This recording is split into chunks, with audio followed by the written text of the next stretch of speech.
L'usage du cannabis est un sujet qui fait toujours débat dans une Amérique politiquement divisée.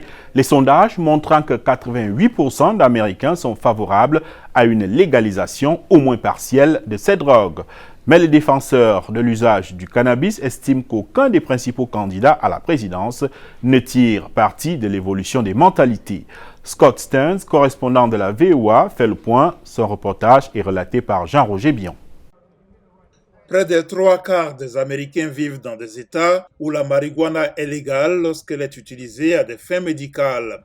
La moitié de la population vit dans des États où la marijuana est également autorisée à des fins récréatives. Mais le cannabis reste totalement illégal en vertu de la loi fédérale, où il est classé au même titre que l'héroïne et le LSD parmi les drogues dont l'usage médical n'est pas actuellement reconnu et qui présentent un fort potentiel d'abus. L'écrasante majorité des électeurs américains qui pensent que cela devrait changer fait du cannabis une rare opportunité pour les candidats Joe Biden et Donald Trump, notamment s'ils envisagent de toucher la frange des jeunes électeurs. Beaucoup de gens ne comprennent pas les politiques. Beaucoup de gens ne savent pas comment les lois affectent leur vie quotidienne. Je pense que le cannabis est un sujet qui incite les jeunes à s'y intéresser. Lors du Festival national du cannabis et du sommet sur les politiques de Washington au début du mois, la fondatrice Caroline Phillips a déclaré que ni Biden ni Trump n'avaient tenu leurs promesses. Le point commun de ces deux gouvernements est que leur bilan en matière de cannabis est incohérent et changeant.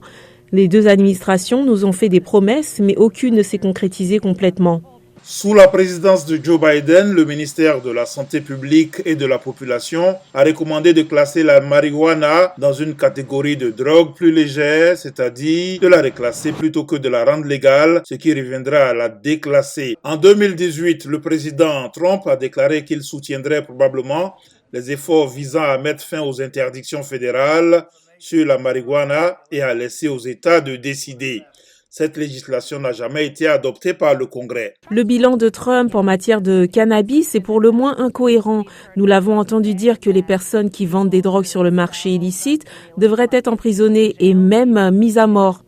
Je pense qu'il s'agit d'une des rhétoriques les plus effrayantes. Mais nous l'avons aussi vu gracier des personnes qui avaient été enfermées pour avoir consommé du cannabis. L'évolution de l'attitude des électeurs américains à l'égard de la marijuana apparaît dans les sondages Gallup où l'année dernière, 70% des adultes se sont déclarés favorables à la législation. C'est plus du double du nombre de personnes qui se disaient favorables à la légalisation en 2000.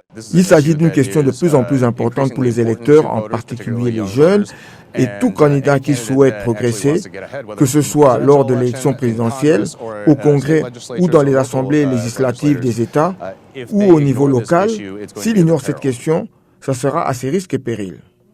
Les jeunes électeurs motivés par la légalisation de la marijuana espèrent que l'administration Biden prendra des mesures sur le cannabis avant les élections de novembre. Selon un nouveau sondage du Pew Research Center, 57% d'adultes américains estiment que le cannabis devrait être légal pour un usage médical et récréatif. Pendant ce temps, des millions de signatures sont récoltées en Floride, dans l'Idaho, le Nebraska et le Dakota du Sud pour des pétitions en faveur de la légalisation de l'usage du cannabis récréatif. Le sujet revêt donc un caractère plus que jamais politique en cette année électorale. Mouhamadou Oumfa, VOA Afrique, Washington.